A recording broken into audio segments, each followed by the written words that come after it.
À la Maison-Blanche, c'est déjà la magie de Noël pour les Suisses. Les droits de douane imposés par les Américains vont baisser de 39 à 15%. Mais comment Donald Trump s'est-il laissé amadouer ?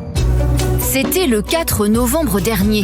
Dans le bureau ovale, face à Donald Trump, 5 chefs d'entreprise suisses. Parmi eux, Jean-Frédéric Dufour, le PDG des montres de luxe Rolex. Ou encore Marwan Sharkachi, à la tête d'un géant suisse de l'or. Mais ce qui va surtout attirer l'œil des médias américains, ce sont les cadeaux exhibés sur le bureau les jours suivants.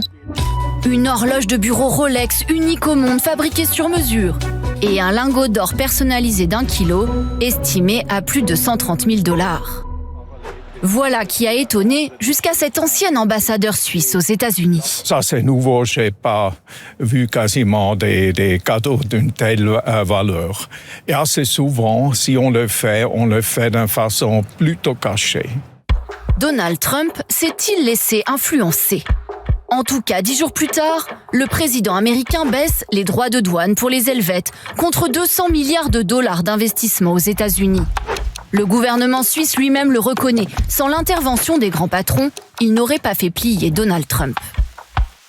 La rencontre, je pense, des chefs d'entreprise a été certainement décisive. Tout de suite, la dynamique s'est enclenchée. Il y a eu un déblocage.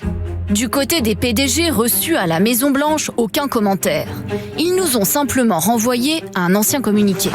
Nous n'avons pris part à aucune négociation directe avec le président américain. Mais en terre helvète, cette diplomatie du cadeau pose question pour cette association.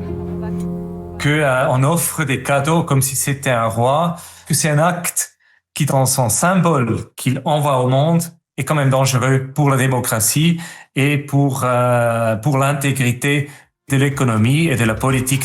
Selon la Maison-Blanche, ces cadeaux n'ont rien d'illégal car ils ont été offerts au peuple américain. Mais selon un rapport démocrate, lors de son précédent mandat, Donald Trump avait oublié de déclarer et de restituer pour près de 250 000 $ de cadeaux étrangers.